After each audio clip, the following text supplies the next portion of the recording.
नमस्कार, आप देख रहे हैं उत्तराखंड प्राइम। मैं हूं आपके साथ प्रियंका। देहरादून से पहले बड़ी खबर आपको बता दें। केदारनाथ धाम में पंजीकरण पर लगी है रोक और ये रोक अब खत्म कर दी गई है। धाम में मौसम सामान्य होने के बाद ये बड़ा फैसला लिया गया। केदारनाथ धाम में 25,000 तक श्रद्धालु प्रतिदिन दर्शन और पूजन अब करने के लिए पहुंच रहे हैं। केदारनाथ में अचानक सर्वाधिक 5,60,000 श्रद्धालुओं ने दर्शन किए। चारधाम यात्रा के नोडल अफसर और संयुक्त निदेशक ने भी इस बाबत जानकारी साझा की है। अहम खबर, बड़ी खबर आपको बता दें कि केदारनाथ धाम में पंजीकरण पर लगी हुई रोक खत्म हुई है। धाम में मौसम सामान्य होने के बाद ये फैसला लिया गया है। केदारनाथ धाम में 25,000 तक श्रद्धालु प्रतिदिन दर्शन करने के लिए पहुंच रहे हैं। केदारनाथ में अब तक सर्वाधिक 5,60,000 श्रद्धालुओं ने दर्शन किए। चारधाम यात्रा के नोडल अफसर और संयुक्त निदेशक ने बाकायदा जानकारी साझा की है। केदारनाथ धाम में पंजीकरण पर रोक जो लगी हुई थी उसे खत्म कर दिया गया।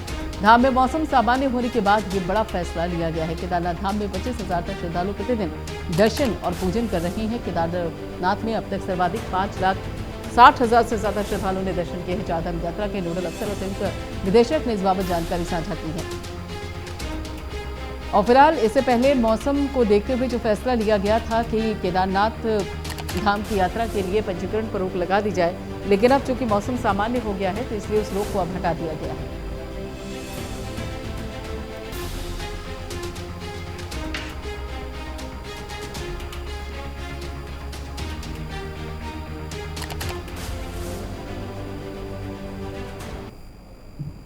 उधर बद्रीनाथ में दर्शन के लिए बताया जा रहा है कि आने वाले विशिष्ट और अति विशिष्ट महानुभावों के दर्शन के लिए बनाई गई है प्रोटोकॉल व्यवस्था कारगर साबित हो रही है। और इस बाबत बीकेटीसी देश के अन्य प्रमुख मंदिरों की भांति वीआईपी और वीवीआईपी श्रद्धालुओं से शुल्क वसूल रही है और इससे बीकेटीसी की आय में भी वृद्धि हो रही है। और आपको बता दें कि इस साल कपाट खुलने के बाद अब तक केदारनाथ और बद्रीनाथ धाम में 8,241 वीआईपी दर्शन कर चुके हैं और इसकी बीकेटीसी को 26 मई तक 24,72,300 रुपए की आय हुई। बीकेटीसी अध्यक्ष अजेंद्र अजय ने बताया कि नई व्यवस्था के सुखद परिणाम दिखाई दे रहे, साथ ही अनावश्यक रूप से मंदिर में घुसने वालों पर रोक लगी है। कारगर साबित हुए बीकेटीसी की प्रोटोकॉल व्यवस्था। बीकेटीसी ने 26 मई तक कमाए 24 लाख से अधिक रुपए। अचानक अनावश्यक रूप से मंदिर में घुसने वालों पर रोक लगाई गई है।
मोदी सरकार के कार्यकाल को 9 साल पूरे हो गए हैं। बीते 9 सालों में भाजपा का दावा है कि प्रधानमंत्री नरेंद्र मोदी ने देश और राज्य का तेजी से विकास किया और इस कड़ी में उत्तराखंड भाजपा केंद्र सरकार की उपलब्धियों को जन जन तक पहुंचाने का अभियान चलाएगी।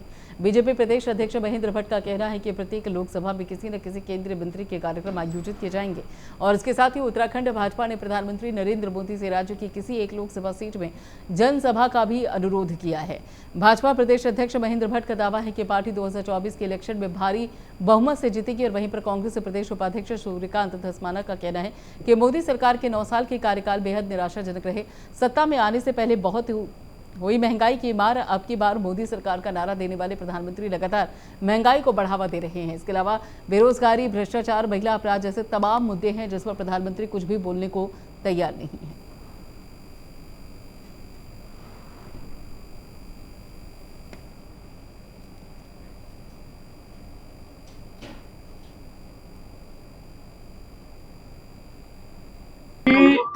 बैठ केंद्र में बैठकें चल रही हैं। जैसे जैसा मुझे जानकारी मिलेगा हम निश्चित रूप से मीडिया के माध्यम से बताएंगे। प्रत्येक लोकसभा के अंदर कोई ना कोई केंद्रीय मंत्री आएंगे और हमने माननीय प्रधानमंत्री से आग्रह किया है कि एक लोकसभा के अंदर प्रधानमंत्री का आगमन हो जाए, क्योंकि देवभूमि से प्रधानमंत्री का आत्मिक लगाव है।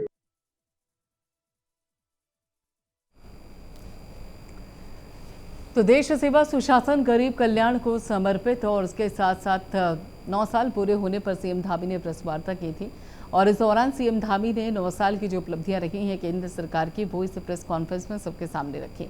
उन्होंने कहा कि देश सेवा सुशासन गरीब कल्याण यही केंद्र सरकार का अहम एजेंडा रहा और इसी एजेंडे के तहत केंद्र सरकार काम करती हुई नजर आई। लेकिन वहीं दूसरी तरफ इस प्रेस कॉन्फ्रेंस को लेकर और इन बयानों को लेकर जो कांग्रेस है वो हमलावर नजर आई है।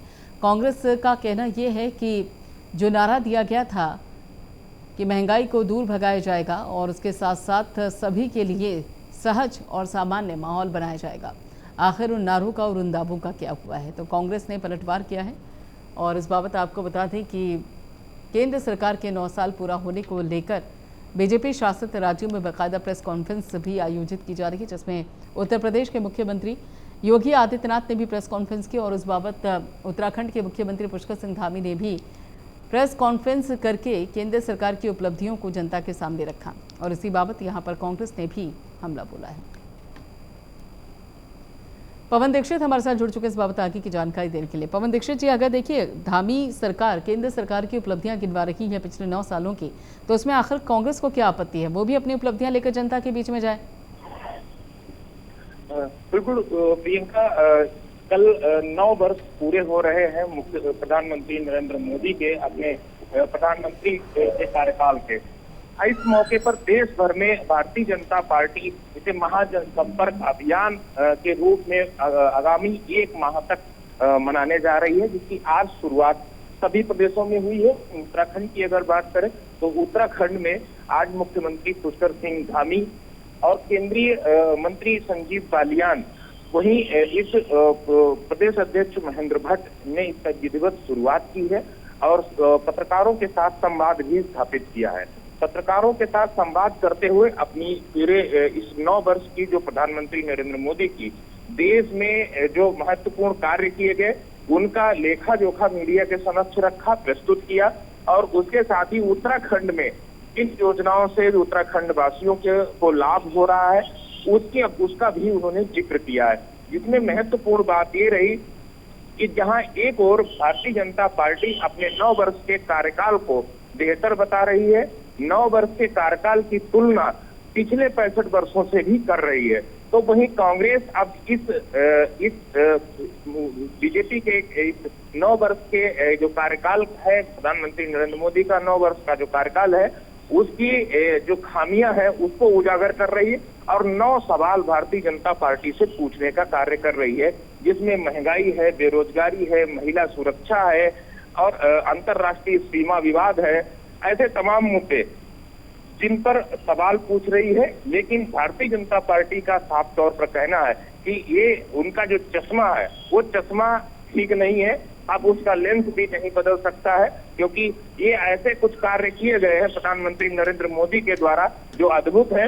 इस पूरे 9 वर्ष की जो तुलना है वो पूरे 65 वर्ष की जो तुलना में अगर देखा जाए तो कई गुना ज्यादा है। इस 9 वर्ष में धारा 370 जैसे महत्वपूर्ण जो सवाल था 370 हटाने का, वो हटाया गया। उसके बाद ऑल वेदर रोड है या फिर रेल कनेक्टिविटी है, मानस मंदिर जो है उसका जीर्णोद्धार है।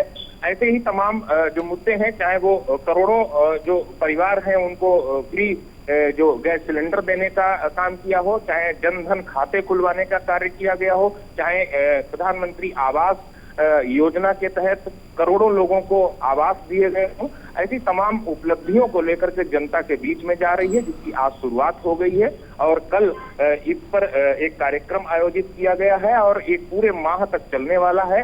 बूथ स्तर तक के कार्यकर्ताओं की अलग अलग यहाँ ये ड्यूटी लगाई गई है। पूरे 1 माह में 5 विशाल रैलियां होंगी, जिसमें प्रधानमंत्री नरेंद्र मोदी भी एक रैली में संबोधित करेंगे, जनता को संबोधित करेंगे। और उत्तराखंड से जिस तरह से उनका लगाव है, ऐसा बीजेपी का मानना है कि उत्तराखंड से भी पहली रैली का शुभारंभ प्रधानमंत्री नरेंद्र मोदी के द्वारा किया जा सकता है। चलिए, बिल्कुल, बहुत बहुत शुक्रिया पवन दीक्षित जी सारी जानकारी के लिए। धर्मनगरी हरिद्वार में गंगा दशहरा स्थान पर भारी संख्या में श्रद्धालुओं के आने की संभावना है, जिसको देखते हुए पुलिस प्रशासन ने 4 सुपर जोन, 16 जोन और 37 सेक्टर में पूरे मेला क्षेत्र का बांटा गया है। और साथ ही ज्यादा भीड़ को देखते हुए पुलिस ने यातायात प्लान भी तैयार कर लिया है, जिससे हरिद्वार आने वाले श्रद्धालुओं को किसी भी प्रकार की समस्या का सामना न करना पड़े। पुलिस द्वारा पूरे मेला क्षेत्र में करीब 900 पुलिस कर्मियों की ड्यूटी लगाई गई है, जिसको लेकर हरिद्वार के ऋषिकल आयुर्वेदिक कॉलेज के ऑडिटोरियम में पुलिस कर्मियों के साथ ब्रीफिंग कर एसएसपी अजय सिंह ने बताया कि गंगा दशहरा स्नान का बड़ा पर्व है, जिसको देखते हुए पूरे मेला क्षेत्र में कड़ी सुरक्षा व्यवस्था की गई है। एसएसपी ने बताया कि लाखों की संख्या में श्रद्धालु गंगा स्नान करने के लिए हरिद्वार पहुंच रहे हैं। गंगा दशहरा बहुत ही बड़ा स्नान जो हरिद्वार में रहता है और इसमें जो है लाखों की संख्या में हमारे तीर्थयात्री और आते हैं। और इसको पूरी व्यवस्था को देखने के लिए इसको 4 सुपर जोन में हमारे जो एसपी रैंक के अधिकारी होते हैं उनको रखा गया है। साथ ही साथ इसमें जो हमने 16 सुपर जोन बनाए हैं और 37 करीब से सेक्टर बनाए हैं, जिसमें हमारे इंस्पेक्टर रैंक और एसओ रैंक के रहते हैं। साथ ही साथ जो हमारी बीडीएस पुलिस की फायर की टीमें यानी जितने भी व्यवस्थाएं सभी पूरी कर ली गई हैं और इसमें ब्रीफिंग भी कर ली गई फोर्स की। अभी ब्रीफिंग के उपरांत जो ड्यूटीरत कर्मचारी अपने पॉइंट पर उनकी एक रिहर्सल भी हो जाएगी और ये निरंतर ड्यूटी अभी शाम से ही जो हमारी चालू हो जाएगी।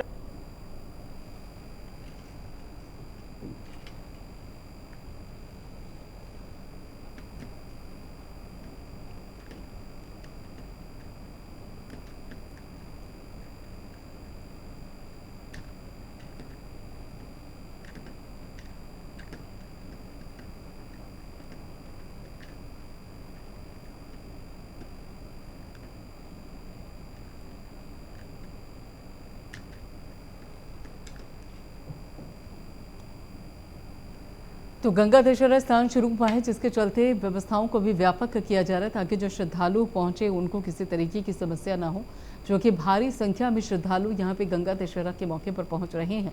तो ऐसे में भीड़ को देखते हुए, श्रद्धालुओं की संख्या को देखते हुए 900 पुलिसकर्मियों की जो ड्यूटी है वो लगाई गई है। तो गंगा दशहरा स्नान शुरू हो चुका है और इसी के चलते ही पुलिस महकमा और प्रशासन दोनों ही व्यवस्थाओं को दुरुस्त करने में जुटे हुए हैं।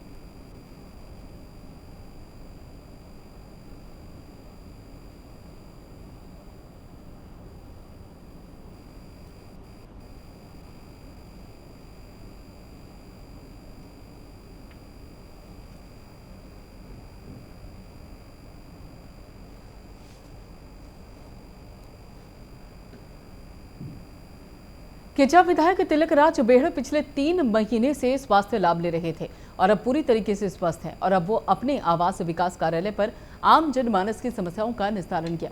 वहीं आपको बता दें कि पिछले 3 महीने से विधायक तिलक राज बेहड़ अपने किडनी ट्रांसप्लांट के चलते अपने कार्यालय पर नहीं बैठ रहे थे और वहीं पर बेहड़ ने कहा कि काफी हद तक मेरे प्रतिनिधि गौरव बेहड़ द्वारा समस्याओं को सुना जा रहा है और आज विधानसभा क्षेत्र की जनता द्वारा बिजली, सड़क और साथ ही राशन कार्ड के निस्तारण के लिए लोगों ने अपनी समस्याएं रखी थी। कुछ समस्याओं का मौके पर ही निस्तारण किया गया, बाकी अधिकारियों को निर्देशित कर समस्याओं को हल करने के लिए कहा गया है।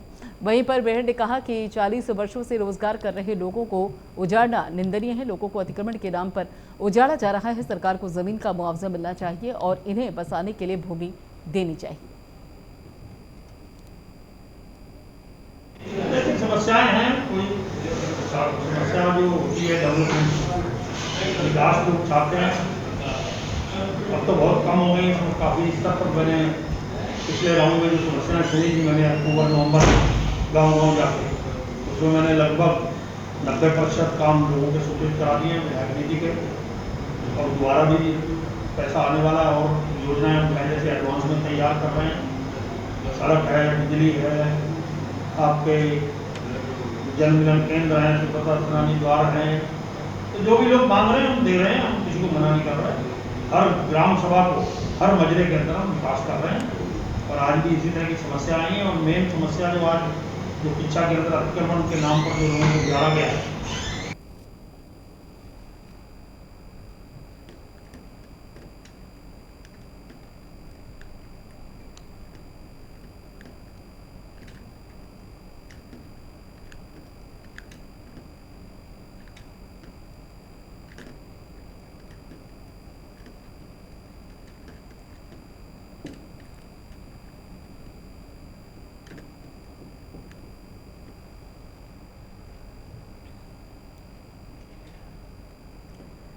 उत्तराखंड की धामी सरकार राज्य में सरकारी भूमि पर अवैध अतिक्रमण पर लगातार प्रहार कर रही है। तो वहीं पर अब सरकार ने यह फैसला लिया है कि धार्मिक स्थलों पर काम करने वाले बाहरी राज्यों से आए लोगों का सत्यापन किया जाएगा, जिस पर प्रदेश के पुलिस महानिदेशक अशोक कुमार ने कहा कि प्रदेश में सभी जगह पर बाहरी राज्यों से काम कर रहे लोगों का सत्यापन किया जा रहा है।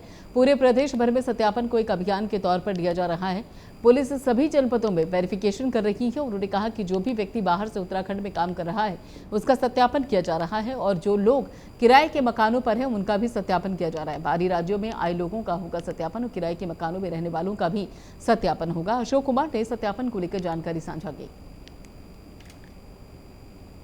पूरे प्रदेश में चल रहा है। जो भी बाहरी एलिमेंट है जो यहाँ का स्थायी निवासी नहीं है उसका वेरीफाई करते हैं, कहाँ से आया है, एड्रेस है वो सही है कि नहीं है। जो किराएदार को जो वेरिफिकेशन नहीं कराते हैं उनका भी चालान करते हैं। तो वो कार्रवाई हमारी चल रही है।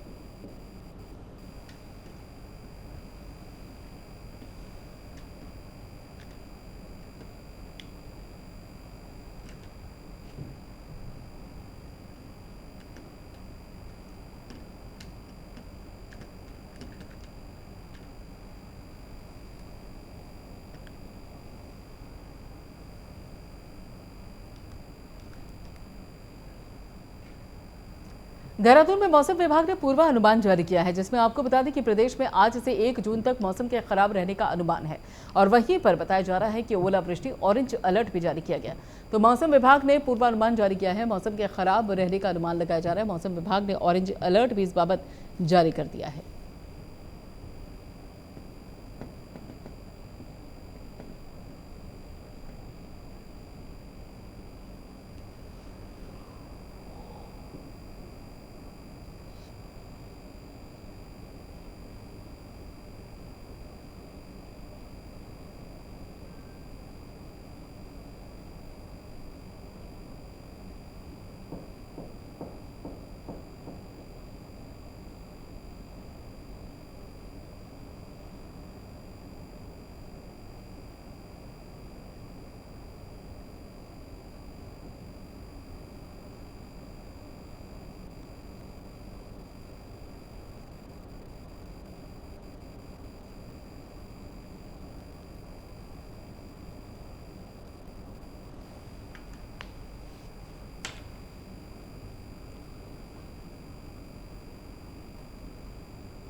उत्तराखंड में सरकारी स्कूलों में शिक्षा की गुणवत्ता किसी से छिपी नहीं है। वहीं जब हम सरकारी स्कूलों की बात करते हैं तो नजर आता है कि सरकारी स्कूलों में टीचर्स की भारी कमी है और इसी कमी को लेकर आए दिन शिक्षा विभाग से सवाल भी पूछे जाते हैं कि कब जाकर शिक्षा विभाग नए शिक्षकों की भर्ती प्रक्रिया शुरू करेगा और नए शिक्षकों को मौका मिलेगा। इसी के जवाब में महानिदेशक शिक्षा बंशीधर तिवारी ने बताया कि जल्द ही भर्ती प्रक्रिया शुरू होने जा रही है और इस भर्ती प्रक्रिया में माननीय हाईकोर्ट के दिशा निर्देशों का पूरा पालन किया जाएगा।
काशीपुर में मुस्लिम महिलाओं के उत्पीड़न रोकथाम के लिए जनपद उधम सिंह नगर में और साथ ही जसपुर क्षेत्र के मुस्लिम समुदाय के लोगों ने मौलानाओं के साथ महिला की सुरक्षा को देखते हुए 28 बिंदुओं पर फरमान जारी किया है।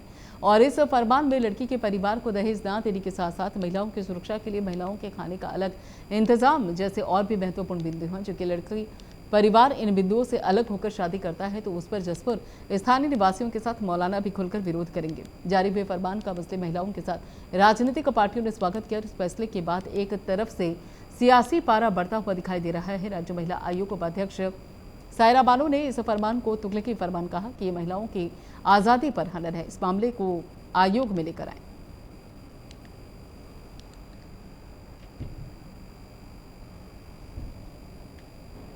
यहाँ पर जो भी जसपुर की कमेटी काम कर रही है, मैं उनका शुक्र अदा करना चाहूँगा। उनकी बहुत अच्छी पहल है और इससे इस्लाम धर्म ही नहीं बल्कि हर धर्म के लोगों को फ़ायदा पहुँचेगा। हर इंसान चाहता है कि कम खर्चे पर मेरी बेटी अपने घर की हो जाएं। हमारे घर में कुछ संस्कार होते हैं, हर धर्म के संस्कार होते हैं। हमारे बच्चे संस्कार के दायरे में पले बढ़े, पर्दा परहेज करें और उन्हें ये भी ध्यान देना चाहिए कि हम अगर कोई शादी करते हैं तो उनके ऊपर ज़्यादा से ज़्यादा बर्डन ना पड़े। आजकल माहौल ऐसा बना हुआ है कि मेरा बेटा बीटेक है, एमटेक है, बताइए आप कितने रुपए की शादी करेंगे। हमारे हिंदू भाइयों के यहाँ सबसे ज़्यादा ये चीज़ चलन में आ चुकी है कि मेरा बेटा इतना पढ़ा हुआ है, आप 30 लाख की शादी कीजिए, 40 लाख की शादी कीजिए। जिसने अपने बच्ची को पढ़ा लिखा के बड़ा किया है, आज वो 30 लाख रुपए कहाँ से लाएंगे? या तो उन्हें कर्ज करना पड़ेगा या कर्ज के अंदर दब जाएंगे। फिर एक महंगी कार, महंगा खाना, उनकी कमर टूट जाती है। पता लगा शादी तो कर दी, बाद में वो आत्महत्या करने के लिए मजबूर हो गए क्योंकि कर्जा नहीं चुका पाए थे। देखिए, जितना मैंने पढ़ा है मुझे लगता है कि एक अच्छी पहल है और उसको किस ढंग से इम्प्लीमेंट करेंगे तो ये सबसे बड़ी बात है। और दूसरी बात, उसमें कुछ पॉइंट्स हैं जो जिनमें सुधार की ज़रूरत है। तो उसमें तो विस्तार से आप चर्चा करेंगे जब लोग बैठे हैं, समाज बैठे, तो उसमें कुछ पॉइंट्स हैं जिसमें जैसे मोबाइल फ़ोन की बात हुई है, पर्दे वाली बात है, कुछ जिससे लड़कियों को कहा गया है। तो उसमें बहुत सारी चीज़ें हैं जिसमें कुछ सुधार की ज़रूरत भी है। कुल मिला के अच्छी पहल है। कहना है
तो यहाँ पर आपको बता दें कि जिस तरीके से अभी तक जो पूरी कार्रवाई देखने को मिली है उस बाबत माना जा रहा है कि मौलानाओं का कहना साफ तौर पर ये है कि जो महिलाएं हैं, मुस्लिम महिलाएं, उनको सुरक्षा प्रदान करना है। रुख दूसरी खबर का कर लेते हैं।